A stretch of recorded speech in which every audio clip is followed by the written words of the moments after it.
You ask Tiger to solve. This deals with linear equations with one unknown. The final result is x equals 14. Let's solve it step by step. Swap sides. Group all constants on the right side of the equation. Add 12 to both sides. Group like terms. Simplify the arithmetic.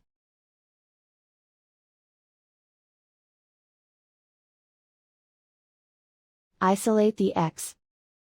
Multiply both sides by 2. Group like terms. Multiply the coefficients. Simplify the fraction. Simplify the arithmetic. And so the final result is x equals 14.